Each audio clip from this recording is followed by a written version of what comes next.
একবার হজরত হাসান ও হুসাইন রাদিয়াল্লাহু তাআলা আনহু তাদের বাড়ির আঙ্গিনায় বসে খেলাধুলা করছিলেন। এমন সময় একজন বালক তাদের কাছে দৌড়ে এসে বললেন, এ ভাই হাসান এবং হুসাইন, তোমাদের নতুন জামা কোথায়? আজ তো ঈদের দিন, আমরা এই মহল্লার সবাই তো নতুন জামা কাপড় পরেছি, আর তোমরা প্রতিদিনের মতো পুরনো কাপড় পরে খেলাধুলা করছো। এর কারণ কি? তোমাদের আব্বা আম্মা তোমাদের জন্য নতুন জামা কাপড় বানায়নি? ছোট বালক হাসান এবং হোসাইনের এসব বোঝার মতো এখনো বয়স হয়নি, যার কারণে তারা তাদের পিতামাতা সম্পর্কে এখনও অত কিছু জানা নেই। ইমাম হাসান ও হোসাইন রাদিয়াল্লাহু তাআলা আনহু ঘরে ফিরে তার মাকে চুমু খেয়ে বললেন, আম্মা জান, আজকে তো ঈদের দিন, আমাদের বন্ধুরা সবাই তো আজকে নতুন জামা কাপড় পরে আনন্দ করছে, আর আমরা শুধু প্রতিদিনের মতো পুরনো কাপড় পরে খেলাধুলা করছি। আমাদের নতুন কাপড় কোথায়? আমাদের সকল বন্ধুদের নতুন কাপড় রয়েছে, আমারও নতুন কাপড় পরে আনন্দ করতে চাই। ও আম্মা জান, কখন নিয়ে আসবেন আমাদের নতুন জামা? হযরত ফাতেমা রাদিয়াল্লাহু তাআলা আনহু পুত্রদের দিকে তাকিয়ে অনেক কিছু ভাবছেন, আর মনে মনে বলছেন, তারা যা বলছে তা তো ঠিকই বলছে। তাদের তো শিশু বয়স, আজ নতুন জামা পরে খেলাধুলা করবে, তাদের এই দাবি তো অযৌক্তিক নয়। পাড়া প্রতিবেশী সকল তো নতুন জামা পরেছে, ওদেরও তো মন চায়, এটাই স্বাভাবিক।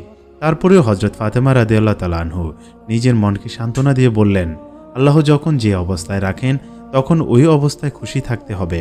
অতঃপর তিনি তাদের বললেন, বাবারা, এখন পর্যন্ত তোমাদের নতুন জামা তৈরি হয়নি, তৈরি হওয়া মাত্রই তা তোমাদের কাছে পৌঁছে যাবে, তোমাদের আর চাইতে হবে না। মায়ের এই কথা শুনে তারা বলল, আম্মা জান, কখন আর তৈরি হবে? আজকে তো ঈদের দিন চলে যাচ্ছে, এখনো তৈরি হয়নি। সকলেই তো নতুন জামা পরে এসেছে, আর আমরা এখনো পাইনি।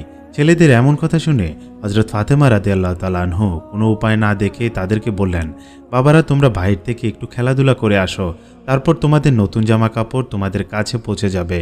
মায়ের কথা শুনে হযরত হাসান এবং হোসাইন বাইরে খেলাধুলা করতে চলে গেলেন, আর তারা ভাবতে লাগলেন কিছুক্ষণ পরেই তাদের জামা কাপড় চলে আসবে।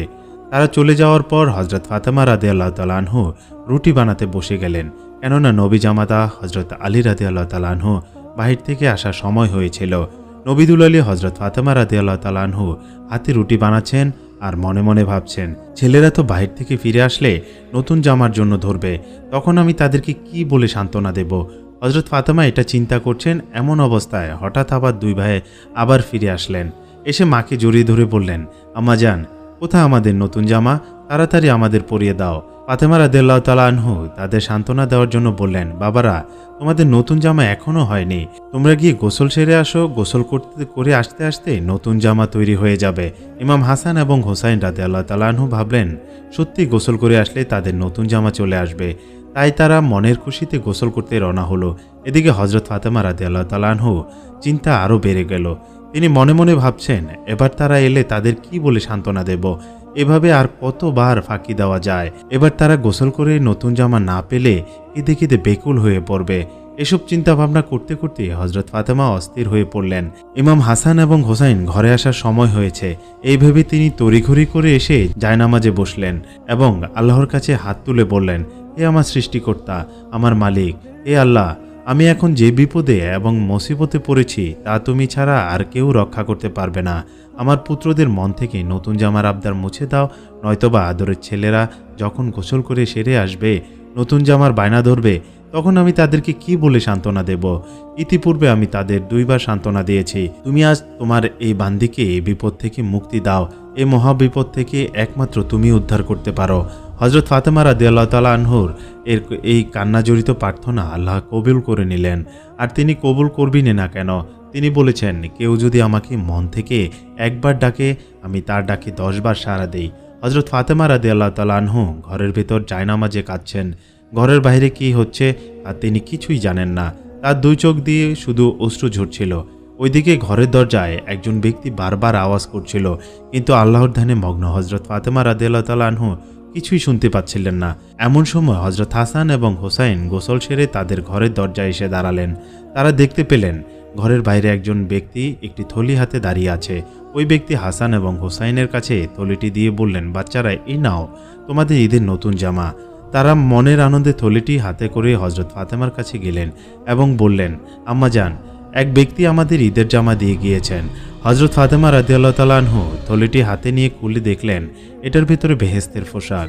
অতঃপর তিনি বুঝতে পারলেন আল্লাহ তাআলা তার দোয়া কবুল করে এই পোশাক পাঠিয়েছেন। আল্লাহর এই সাহায্য পেয়ে তিনি আল্লাহর দরবারে লাখ লাখ শুকরিয়া জ্ঞাপন করলেন। অপর একদিনের ঘটনা, কতিপয় রমণীরা হজরত ফাতেমার কাছে নসিহত শুনতে আগমন করলেন। তারা হজরত ফাতেমাকে বললেন, হে আল্লাহর নবীর কন্যা, আমাদের এমন কিছু নসিহত করুন যাতে আমরা তা পালন করে এই দুনিয়া ও আখিরাতের কল্যাণ কামনা করতে পারি। হজরত ফাতেমা রাদিয়াল্লাহু তাআলা আনহু তাদের যে এই প্রার্থনা শুনে বললেন, হে বোনেরা, আমার পিতা হজরত মুহাম্মদ সাল্লাল্লাহু আলাইহি সাল্লাম বলেছেন, দুই জাহানের মালিক আল্লাহ ছাড়া যদি কাউকে সিজদা করার বিধান থাকতো তাহলে নারী জাতিদের আমি বলতাম তারা যেন তাদের স্বামীকে সিজদা করে। আল্লাহর নবীর এই বাণী থেকে আপনারা চিন্তা করে দেখুন যে স্বামীদের মর্যাদা কতটুকু অপরিসীম এবং স্বামীদের সাথে আমাদের কিভাবে ব্যবহার আচার আচরণ করা উচিত। এ কথা বলার পরে তিনি তাদেরকে একটি কাহিনী শোনালেন। কোনো এক সময় আমি আমার আব্বাজানের কাছে বসেছিলাম, তখন দেখলাম একজন দাসী আব্বাজানের কাছে আরজ করলেন, ইয়া রাসূলুল্লাহ, আমার সওদাগরের মনি বিদেশে যাওয়ার আগে তার স্ত্রীকে বলে গিয়েছেন সে যেন দোতলা থেকে নিচে না নামে, কিন্তু বাড়ির নিচতলায় আমার মনির পত্নীর বৃদ্ধ বাবা মা বসবাস করেন এবং তারা দুজনই কঠিন রোগে আক্রান্ত হয়ে পড়েছেন। তাদের সেবা যত্ন করার জন্য আমার মনির পত্নী ছাড়া আর কেউ নেই, কিন্তু তিনি তো স্বামীর হুকুমে আবদ্ধ, স্বামীর হুকুম ছাড়া তিনি নিচতলায় আসতে পারছেন না। এমত অবস্থায় আপনি যদি নির্দেশ দিতেন তাহলে তিনি নিচে এসে তার পিতামাতার সেবা করতে পারত। প্রিয় নবী হজরত মুহাম্মদ সাল্লাল্লাহু আলাইহি সাল্লাম এই কথা শুনে বললেন, না, আমি তা এমন নির্দেশ দিতে পারি না। যেহেতু তার স্বামী তাকে দোতলায় থাকার আদেশ দিয়েছেন তাহলে তার সেখানে থাকা উচিত। নবীজির এ কথা শুনে দাসীটি চলে গেল। এর 2 দিন পর দাসীটি আবার ফিরে আসলো এবং আর্জ করল, হে আল্লাহর রাসূল, আমার মনির পত্নীর বৃদ্ধ বাবার অন্তিম সময় এসেছে, কিন্তু তার একটি ইচ্ছে হলো মৃত্যুর আগে তার কন্যাকে শেষবারের মতো দেখতে চান। এ মুহূর্তে আপনি যদি অনুমতি দেন তাহলে আমার মনির পত্নী শেষবারের মতো তার বাবাকে দেখা দিতে পারতেন, তাহলে তার বাবার শেষ ইচ্ছেটা পূর্ণ হতো। কিন্তু এবারও রাসূল সাল্লাল্লাহু আলাইহি সাল্লাম বললেন, হে আল্লাহর বান্দী, আমি কোনোভাবে তোমার মনির পত্নীকে অনুমতি দিতে পারি না। যেহেতু তার স্বামী তাকে নির্দেশ দিয়েছেন দোতলায় থাকা, সেখানে আমি মনে করি সবচেয়ে ভালো তার সেখানে অবস্থান করা। হযরত মুহাম্মদ সাল্লাল্লাহু আলাইহি সাল্লামের এই কথা শুনে দাসীটি আবারও চলে গেল, কিন্তু কিছুক্ষণ পর আবার সে ফিরে এসে বলল, হে আল্লাহর নবী, এইমাত্র বৃদ্ধ লোকটি মৃত্যুবরণ করেছে, তার ভাগ্যে আর তার কন্যাকে দেখা হলো না, কিন্তু এই মুহূর্তে তার মাও বেশি ভালো নেই, তাই শেষবারের মতো আপনি হুকুম করলে তিনি তার কন্যাকে শেষবারের মতো দেখতে পারতেন। তখন আল্লাহর হাবিব পুনরায় মতো এবারও জবাব দিলেন, আমি কোনোভাবে তাকে অনুমতি দিতে পারি না।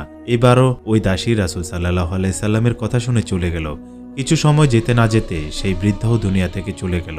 এই ঘটনার পরে ওই মহিলার স্বামী বাড়িতে ফিরে আসলো। যখন তার কাছে তার স্ত্রী সকল ঘটনা খুলে বলল, লোকটি অতীব দুঃখের সাথে বলল, হে আল্লাহর বান্দী, আমি তোমাকে এমন কঠিন আদেশ দিইনি, তোমার উচিত ছিল এমন অবস্থায় তোমার দোতলা থেকে নিচে নেমে আসা। আমার উদ্দেশ্য ছিল অন্য। তুমি আমার আদেশটিকে অত্যন্ত কঠোরভাবে নিয়েছ। আসলে তুমি ভুল করেছ। স্বামীর এমন কথা শুনে স্ত্রী বলল, দেখুন, আমি কোনোভাবেই ভুল করিনি, বরং আমি সঠিক কাজ করেছি। কেননা এর ফলে কি ঘটেছে তা আপনি শুনলে অবাক হয়ে যাবেন। আমি একাধারে 3 রাত্রের পর্যন্ত স্বপ্ন দেখেছি আমার পিতামাতা উভয় চির শান্তিস্থান বেহেশতে অবস্থান করছেন। তাদের খেদমতের জন্য অসংখ্য দাস দাসী নিযুক্ত রয়েছে। সেখানে তাদের আরাম আয়েস সুখ শান্তি অভাব নেই। তাদের এই আরাম আয়েস দেখে আমি তাদেরকে জিজ্ঞাসা করলাম, হে আমার আদরের আব্বাজান ও আম্মাজান, হয়তো আপনারা পুণ্য কাজ করেছেন যার কারণে আল্লাহ আপনাদের এই মর্যাদা দান করেছেন। এ কথার উত্তরে তারা বলল, হে আমার কন্যা, আমাদের কোনো পুণ্যের কারণে আমাদের এই মর্যাদা দান করেননি, বরং তোমার পুণ্য কাজ জন্য আল্লাহ আমাদের এই মর্যাদা দান করেছেন। তুমি তোমার স্বামীর আদেশকে যথাযথভাবে পালন করেছ বলেই এ কারণে আল্লাহ তাআলা এত খুশি হয়েছেন, যে কারণে আল্লাহ আমাদের এই জান্নাতের উঁচু মাকাম দান করেছেন। হযরত ফাতেমা রাদিয়াল্লাহু তাআলা আনহার মুখে এই কথা শুনে উপস্থিত রমণীগণ অত্যন্ত আশ্চর্য হয়ে গেলেন এবং তারা সবাই তার কাছ থেকে বিদায় গ্রহণ করার আগে বলল, হে ফাতেমা, আমরাও চেষ্টা করব আমাদের স্বামী খেদমত করার জন্য এবং তাদের আদেশ যথাযথভাবে পালন করার জন্য। একবার সাহাবীগণ রাসূল সাল্লাল্লাহু আলাইহি সাল্লামকে মদিনার সর্বদা খোঁজাখুঁজি করার পরেও কোথাও তাকে খুঁজে পাচ্ছিলেন না। হুজুর পাক সাল্লাল্লাহু আলাইহি সাল্লামকে খুঁজে না পেয়ে তারা অত্যন্ত চিন্তিত হয়ে পড়লেন। এমন সময় হযরত আবু বকর ও ওমর রাদিয়াল্লাহু তাআলা আনহু রাসূল সাল্লাল্লাহু আলাইহি সাল্লামকে খুঁজতে বেরিয়ে পড়লেন। তারা সর্বপ্রথম চলে গেলেন মুনাফিক ও ইহুদিদের কাছে। তাদের কাছে গিয়ে হযরত ওমর তার তলোয়ার তাক করে বললেন, হে মুনাফিক ও ইহুদির দল, বল আমার রাসূল কোথায়? আজ কয়েকদিন যাবত আমরা তাকে খুঁজে পাচ্ছি না। তোরা কি আমার রাসূলের কোনো ক্ষতি করেছিস? যদি তাই হয়ে থাকে তাহলে আমি তোদের গর্দান উড়িয়ে দেব। ওমরের এই তেজস্বী কথা শুনে মুশফিক ও ইহুদিরা কাঁপতে কাঁপতে বলল, হে ওমর, আমরা তোমার রাসূলের কোনো ক্ষতি করিনি এবং জানিও না তিনি কোথায় রয়েছেন। তারা যখন দেখল তারা আসলেই রাসূল সাল্লাল্লাহু আলাইহি সাল্লামের কোনো সংবাদ জানেন না, পরে তারা সামনে চলতে লাগলো। সামনে যেতে যেতে তাদের সাথে একদল রাখালের দেখা হলো। হযরত আবু বকর ও উমর রাদিয়াল্লাহু তাআলা আনহু তাদের জিজ্ঞাসা করলেন, হে রাখালের দল, তোমরা কি জানো আমাদের নবী কোথায়? তাদের এই প্রশ্ন শুনে রাখালরা বলল, হে আল্লাহর বান্দারা, আমরা জানি না আপনাদের নবীকে বা তিনি কোথায় আছেন, কিন্তু আজ 3 দিন ওই গুহার ভিতরে এক ব্যক্তি অঝোর ধারায় কান্না করছেন। তার কান্না শুনে আমাদের পশু পাখিরা ঘাস মুখে তুলছেন না। আমরা অনেকভাবে আমাদের পশু পাখিদের ঘাস খাওয়ানোর চেষ্টা করছি, কিন্তু তারা কোনোভাবে খেতে রাজি নয়। তারা শুধু মুখ উঁচিয়ে সেই গুহার দিকে তাকিয়ে রয়েছে এবং সেই লোকটির কান্নার সাথে আমাদের পশুগুলোও কান্না করছে। ভাই, তোমরা তোমাদের লোককে নিয়ে যাও যাতে আমরা আমাদের পশু পাখিদের বাঁচাতে পারি, আর যদি এমনটা না করো তাহলে আমাদের সবগুলো পশু পাখি না খেয়ে মৃত্যুবরণ করবে। হযরত আবু বকর রাদিয়াল্লাহু তাআলা আনহু রাখালদের এই কথা শুনে হযরত ওমর রাদিয়াল্লাহু তাআলা আনহুকে বললেন, যে লোকের কান্না শুনে পশু পাখিরা সহ খাওয়া ছেড়ে দিয়েছে, আমার মনে হয় সে আমাদের নবী ছাড়া আর কেউ নন। অতএব চলো ওমর, আমরা নবীর কাছে গিয়ে তাকে আবার মদিনায় ফিরিয়ে নিয়ে যাই। এরপরে হযরত ওমর রাদিয়াল্লাহু তাআলা আনহু এবং হযরত আবু বকর রাদিয়াল্লাহু তাআলা আনহু দুজনেই সেই গুহায় গিয়ে দেখলেন রাসূল সাল্লাল্লাহু আলাইহি সাল্লাম সিজদায় পড়ে অনবরত কান্না করছেন আর বলছেন, ইয়া উম্মতি, ইয়া উম্মতি। তিনি বলছেন, ইয়া রাব্বুল আলামিন, আপনি আমার গুনাহগার উম্মতের ক্ষমা করে দিন। রাসূল সাল্লাল্লাহু আলাইহি সাল্লাম কান্না দেখে হযরত ওমর রাদিয়াল্লাহু তাআলা আনহু আরজ করলেন, বললেন, হে আল্লাহর নবী, আপনি আপনার উম্মতের জন্য অনেক কান্না করেছেন, আর কান্না করিয়েন না। হে আল্লাহর নবী, আমি ওমর বলছি, আমার যত পুণ্য আছে তা আপনার উম্মতের জন্য নাজাত করে দিলাম। ওমরের এই কথা শুনে রাসূল সাল্লাল্লাহু আলাইহি সাল্লাম সিজদা থেকে মাথা উঠালেন না, বরং তিনি অনবরত কেঁদেই চলছেন। যখন আবু বকর রাদিয়াল্লাহু তাআলা আনহু দেখলেন ওমরের কথা শুনেও রাসূল সাল্লাল্লাহু আলাইহি সাল্লাম মাথা উঠাচ্ছেন না, তখন তিনি রাসূল সাল্লাল্লাহু আলাইহি সাল্লামের কাছে আরজ করলেন, বললেন, হে আল্লাহর নবী, আপনি আপনার উম্মতের জন্য অনেক কান্না করেছেন, আর কান্না করবেন না। আমি আবু বকর বলছি, আমার যত নেক আমল আছে তা আপনার উম্মতের জন্য দিয়ে দিলাম। কিন্তু আবু বকর রাদিয়াল্লাহু তাআলা আনহুর এই কথা শুনেও রাসূল সাল্লাল্লাহু আলাইহি সাল্লাম মাথা উঠালেন না। এরপর হযরত ওমর ও আবু বকর রাদিয়াল্লাহু তাআলা আনহু বুঝতে পারলেন তাদের কথা শুনে আল্লাহর রাসূল সিজদা থেকে মাথা উঠাবেন না, তাই তারা গুহা থেকে ফিরে মদিনার দিকে রওনা করলেন। পথেই তাদের হযরত আলীর সাথে দেখা হলো। তাদেরকে দেখে হযরত আলী জিজ্ঞাসা করলেন, হে আবু বকর ও উমর, তোমরা কি আমার নবীর কোনো খোঁজ পেয়েছো? তারা হযরত আলীকে বললেন, হে আলী, আল্লাহর রাসূলের খোঁজ আমরা পেয়েছি। আমরা দেখে এসেছি আল্লাহর নবী অমুক গুহায় বসে তার গুনাহগার উম্মতের জন্য কান্না করেই চলেছেন। আমরা দুজনই আল্লাহর রাসূলের গুনাহগার উম্মতের জন্য আমাদের নেক আমলগুলো উৎসর্গ করলাম, কিন্তু তারপরেও আল্লাহর নবী সিজদা থেকে মাথা উঠালেন না।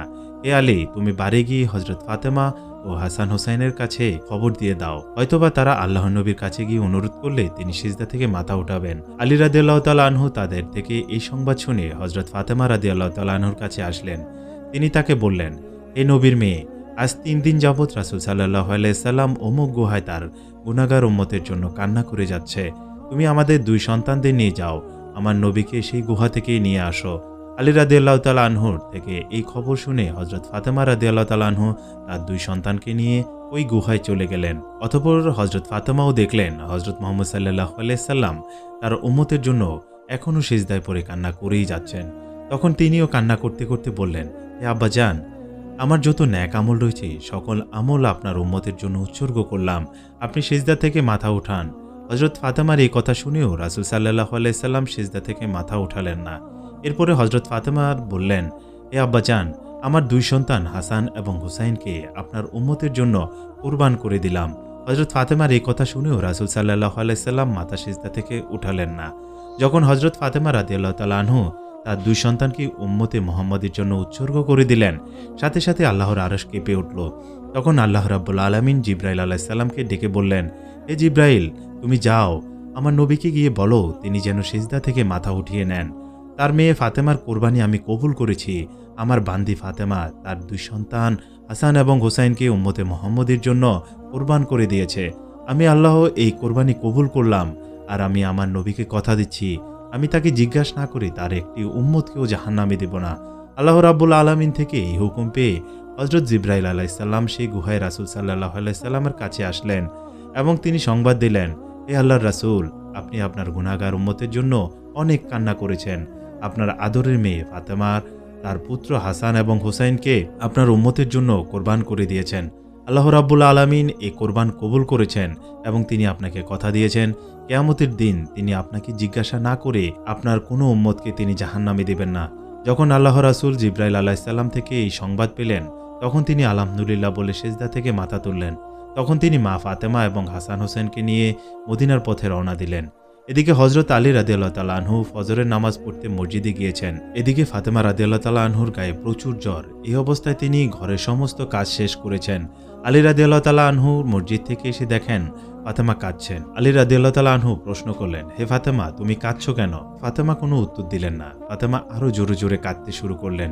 আলী রাদিয়াল্লাহু তাআলা আনহু কয়েকবার প্রশ্ন করার পরে ফাতেমা রাদিয়াল্লাহু তাআলা আনহু কাঁদতে কাঁদতে বললেন, ও আলী, আমার স্বপ্নের মাঝে দেখেছি হযরত মুহাম্মদ সাল্লাল্লাহু আলাইহি সাল্লাম আমার আব্বাজান আমার ঘরে এসে কি যেন তালাশ করছেন। ঘর থেকে বের হওয়ার সময় পেছন থেকে আমি আমার আব্বাজানকে ডাক দিলাম, ও আব্বাজান, আপনি কি তালাশ করছেন? আমার আব্বাজান তখন বললেন, ও আমার ফাতেমা, আমি তো তোমাকেই তালাশ করছি, তোমাকে নিয়ে যাওয়ার জন্য। তিনি আরও বললেন, ও ফাতেমা, তুমি তো আজকে রোজা রাখবে, সেহারি করবে আলীর দস্তরখানায় আর ইফতার করবে আমার দস্তরখানায়। আলী রাদিয়াল্লাহু তাআলা আনহু এ কথা শোনার পর বুঝতে বাকি থাকলো না তিনি আজকে ইন্তেকাল করবেন। দুজনেই আরও জোরে জোরে কাঁদতে লাগলেন। এই সময় হযরত হাসান এবং হোসাইন এসে তাদের মা বাবাকে জিজ্ঞাসা করলেন, আব্বাজান ও আম্মাজান, আপনারা দুজনেই কাঁদছেন কেন? ফাতেমা রাদিয়াল্লাহু তাআলা আনহুর একটা অভ্যাস ছিল, যখন হযরত হাসান এবং হোসাইন তাকে কোনো কাজে বিরক্ত করতেন তখন তাদেরকে নানাজানের কবরের কাছে যেতে বলতেন। আজকেও তাদেরকে ফাতেমা রাদিয়াল্লাহু তাআলা আনহু বললেন, এ আমার কলিজার টুকরো হাসান এবং হোসাইন, তোমরা দুজনেই তোমার নানাজানের কবরের কাছে চলে যাও। মায়ের এই কথা শুনে হযরত হাসান এবং হোসাইন হযরত মুহাম্মদ সাল্লাল্লাহু আলাইহি সাল্লামের রওজা মোবারকের সামনে চলে আসলেন। সাথে সাথেই রওজা মোবারক থেকে আওয়াজ আসলো, হে আমার নাতিরা, এই মুহূর্তে তোমরা আমার কাছে এসেছো কেন? আমার কাছে তো সব সময় আসতে পারবে। এখন যাও, তোমরা গিয়ে তোমাদের মায়ের চেহারার দিকে তাকিয়ে থাকো। আজকের পর থেকে আর তোমরা তোমাদের মাকে দেখতে পাবে না। এ কথা শোনার পর হযরত হাসান এবং হোসাইন কান্না শুরু করে দিলেন আর তার মায়ের কাছে দৌড়াতে দৌড়াতে চলে আসলেন। সেখানে গিয়ে তারা হযরত ফাতেমা রাদিয়াল্লাহু তাআলা আনহুকে বললেন, এ আম্মাজান ও আমার আব্বাজান, তোমরা দুজনে কাঁদছো কেন? আমরা বুঝেছি নানাজান আমাদেরকে বলে দিয়েছেন যে আজকের দিনটা তোমার এই দুনিয়াতে শেষ দিন। আজকের পর আর তুমি আমাদের মাঝে থাকবে না। তাই নানাজান আমাদেরকে আদেশ দিয়েছেন আমরা যেন তোমার চেহারার দিকে তাকিয়ে থাকি। বিকেলের দিকে হযরত ফাতেমা রাদিয়াল্লাহু তাআলা আনহুর শরীরে আরও বেশি খারাপ হয়ে গেল। তাকে বিছানায় শোয়ানো হলো। হযরত ফাতেমা রাদিয়াল্লাহু তাআলা আনহুর পূর্বক্ষণে হযরত আলী রাদিয়াল্লাহু তাআলাকে তিনটি কথা বললেন, হে আলী, আমার প্রথম কথা হচ্ছে, যেদিন থেকে আমি আপনার ঘরে এসেছি সেদিন থেকে আপনাকে আমি অনেক কষ্ট দিয়েছি। আপনি যদি আমাকে ক্ষমা না করেন তাহলে আমার কারণে আমার আব্বাজান অনেক লজ্জিত হবেন। বলেন হে আলী, আপনি আমাকে ক্ষমা করলেন কিনা? হযরত আলী রাদিয়াল্লাহু তাআলা আনহু হযরত ফাতেমা রাদিয়াল্লাহু তাআলা আনহুকে কথা শুনে তখন উত্তর দিলেন, হে ফাতেমা, তুমি কি বলছো? আমি আলী তোমার যোগ্য ছিলাম না। তোমার বাবা আমাকে দয়া করে তোমার হাত আমার হাতে দিয়েছেন। বিয়ের দিন থেকে আজ পর্যন্ত আমি আলী তোমাকে ঠিকমতো দুবেলা খাওয়াতে পারিনি। ও ফাতেমা, তুমি আমাকে বলো আমাকে ক্ষমা করেছো কিনা? তুমি যদি আমাকে ক্ষমা না করো তাহলে আমাকেও কিয়ামতের দিন কঠিন শাস্তি ভোগ করতে হবে। ফাতেমা রাদিয়াল্লাহু তাআলা আনহু তার দ্বিতীয় কথা বললেন, হে আলী, আমার দ্বিতীয় কথা হলো, আমি মারা যাওয়ার পর আপনার পছন্দ মতো আপনি দ্বিতীয় বিয়ে করে নেবেন। আমি আপনাকে অনুমতি দিয়ে গেলাম আর আমার দুই সন্তানকে সপ্তাহ একদিন আপনি কোলে নিয়ে ঘুমাবেন। আমার তৃতীয় কথা হলো, হাসান এবং হোসাইন যখন বালেক হয়ে যাবে তখন তাদেরকে আল্লাহর রাস্তায় সোপর্দ করে দেবেন এবং আমাকে রাতের বেলায় দাফন করবেন। হযরত আলী রাদিয়াল্লাহু তাআলা আনহু তাকে বললেন, তুমি নবীর মেয়ে, আমি সবখানে খবর দিয়ে তারপর তোমাকে দাফন করব। এতে সমস্যা কি? হযরত ফাতেমা রাদিয়াল্লাহু তাআলা আনহু তখন বললেন, আমার কাফনের উপর দিয়ে সবাই ধারণা করবে নবীর মেয়ে কতটুকু লম্বা ছিল, কতটুকু স্বাস্থ্য ছিল। এতে আমার পর্দা ভঙ্গ হবে আর আমি চাই না মৃত্যুর পর আমার পর্দা লঙ্ঘিত হোক। নবী কন্যা হযরত ফাতেমা রাদিয়াল্লাহু তাআলা আনহু হযরত আলীর সাথে একথা পরে উম্মে সালমা রাদিয়াল্লাহু তাআলা আনহুকে ডেকে বললেন, আপনি অতি সত্বর আমার গোসলের জন্য পানি ও কাপড়ের ব্যবস্থা করেন। উম্মে সালমা হযরত ফাতেমা রাদিয়াল্লাহু তাআলা আনহুর কথা শুনে তাড়াতাড়ি তার জন্য কাপড় এবং গোসলের সবকিছু জোগাড় করলেন। হযরত ফাতেমা রাদিয়াল্লাহু তাআলা আনহু মনের খুশিতে তার জীবনের শেষ গোসল করে নিলেন। হযরত সালমা রাদিয়াল্লাহু তাআলা আনহু বললেন, নবী কন্যা হযরত ফাতেমা রাদিয়াল্লাহু তাআলা আনহু সেদিন এমন সুন্দর করে গোসল করেছিলেন, এমনভাবে তাকে গোসল করতে আমি কোনোদিন দেখিনি। হযরত ফাতেমা রাদিয়াল্লাহু তাআলা আনহু সুন্দরভাবে গোসল করে এসে সাদা কাপড় পরিধান করলেন এবং বিবি আসমাকে তিনি হুকুম করলেন, এ আসমা, আপনি আমার কাপড়ের মধ্যে কর্ফুল ঢেলে দিন। তারপর তিনি শয্যাশায়ী হলে বিবি আসমাকে ডেকে বললেন, আপনারা সকলে আমার হুজুরা থেকে বের হয়ে যান। তারা সকলেই নবী কন্যা হযরত ফাতেমা রাদিয়াল্লাহু তাআলা আনহুকে এই কথা শুনে হুজরা থেকে বের হয়ে বাইরে থেকে দরজা বন্ধ করে দিল। নবী জগতের উজ্জ্বল নক্ষত্র নবী দুলালী হযরত ফাতেমা রাদিয়াল্লাহু তাআলা আনহুর জীবনের শেষ অবস্থা থেকে মনে হচ্ছিল তিনি নিজের ইচ্ছা অনুযায়ী গোসল করে পাক পবিত্র হয়ে সেজেগুজে মনের আগ্রহ নিয়ে বিশ্বজাহানের মালিক আল্লাহ তাআলার সাথে দেখা করার জন্য প্রস্থান করছেন। এবং রাহমানুর রাহিম আল্লাহ তাআলা এই বিশেষ দাওয়াতে তিনি এমনভাবে সারাদিন তিনি নিজেকেই তৈরি করে নিয়েছেন আল্লাহ তাআলার প্রিয় সান্নিধ্য পাওয়ার জন্য। মায়া মমতা ত্যাগ করে কিভাবে উদ্গ্রীব হয় হযরত ফাতেমা রাদিয়াল্লাহু তাআলা আনহু তার জ্বলন্ত প্রমাণ। হযরত ফাতেমা রাদিয়াল্লাহু তাআলা আনহুর ইন্তেকালের পর তার লাশের ঘাটিয়া বহন করার জন্য মানুষ ছিল মাত্র ৩ জন। হযরত আলী রাদিয়াল্লাহু তাআলা আনহু, হযরত আব্বাস রাদিয়াল্লাহু তাআলা আনহু এবং তার পুত্র আব্বাস ইবনে রাদিয়াল্লাহু তাআলা আনহু। হযরত আলী রাদিয়াল্লাহু তাআলা আনহু ভাবছিলেন খাটিয়ে বহন করার জন্য আরও একজন মানুষ প্রয়োজন, তবে 4 কোণায় 4 জন কাঁধে নিতে পারবেন। এ সময় হযরত আবু যর গাফফারী রাদিয়াল্লাহু তাআলা আনহু সে খাটিয়ার এক কোণা বহন করতে লাগলেন। তখন হযরত আলী রাদিয়াল্লাহু তাআলা আনহু তাকে জিজ্ঞাসা করলেন, হে আবু যর, আমি তো কাউকে বলিনি, তাহলে আপনি কিভাবে জানলেন? আবু যর গাফফার রাদিয়াল্লাহু তাআলা আনহু বললেন, আমি রাসূল সাল্লাল্লাহু আলাইহি সাল্লামকে স্বপ্নে দেখেছি। তিনি বললেন, হে আবু যর, আমার ফাতেমার লাশ বহন করার জন্য লোকের অভাব, তুমি তাড়াতাড়ি চলে যাও। হে আলী, আমাকে তো হযরত মুহাম্মদ সাল্লাল্লাহু আলাইহি সাল্লাম নিজে আসতে বলেছেন। এরপর হযরত ফাতেমা রাদিয়াল্লাহু তাআলা আনহু তার কবরের পাশে নিয়ে আসা হলো। তাকে যখন কবরে নামানো হচ্ছে তখন আবু যর গাফফারী রাদিয়াল্লাহু তাআলা আনহু কবরের পাশে গিয়ে কবরকে লক্ষ্য করে বললেন, এই কবর, তুমি কি জানো আজকে তোমার মধ্যে কাকে রাখা হচ্ছে? ইনি হলেন জান্নাতের সকল মহিলাদের সর্দারনি হযরত ফাতেমা রাদিয়াল্লাহু তাআলা আনহু। আবু যর গাফফারের এই কথা শুনে কবর থেকে কোনো আওয়াজ আসলো না। অতঃপর তিনি কবরকে লক্ষ্য করে বললেন, এ কবর, এটা ইমাম হাসান এবং হুসাইন রাদিয়াল্লাহু তাআলা আনহুর আম্মাজান। এবারও কবর থেকে কোনো আওয়াজ আসলো না। অতঃপর তিনি আবার বললেন, এটা হযরত আলী রাদিয়াল্লাহু তাআলা আনহুর স্ত্রী। এবারও কবর থেকে কোনো আওয়াজ আসলো না। অতঃপর আবু যর গাফফারী রাহমাতুল্লাহ আলাইহি বললেন, এটা নবী দুজাহান গুনাহগার উম্মতের কাণ্ডারি হযরত মুহাম্মদ সাল্লাল্লাহু আলাইহি সাল্লামের মেয়ে। খবরদার কবর, তার সাথে কোনো রকমের বেয়াদবি করবি না। এবার আল্লাহ তাআলা কবরের জবান খুলে দিলেন। কবর বলল, আমি অন্ধকারের একটি ঘর, আমি সাপ বিচ্ছুর ঘর, আমি এমন একটি ঘর যার কাছে বংশ পরিচয় কোনো কাজে আসে না। আমি হযরত আলীর স্ত্রী কে চিনি না, আমি হযরত হাসান এবং হোসাইনের মা কেউ চিনি না, আমি জান্নাতের সর্দারনি কেউ চিনি না, আমি শুধু চিনি ঈমান এবং আমল। হযরত আবু যর গাফফারী কবরের এই কথা শুনে এমন জোরে চিৎকার করলেন যে তিনি বেহুশ হয়ে পড়ে গেলেন। তারপর আবু যর গাফফারী এই দুনিয়ার নিজে থাকার জন্য কোনো বাসস্থান তৈরি করেননি। প্রিয় দর্শক, এই ছিল হযরত ফাতেমা রাদিয়াল্লাহু তাআলা আনহুর কষ্টের জীবন কাহিনী। আল্লাহ রাব্বুল আলামিন তার জীবন থেকে শিক্ষা লাভ করে আমাদেরকে খাঁটি বান্দা হওয়ার তৌফিক দান করুক।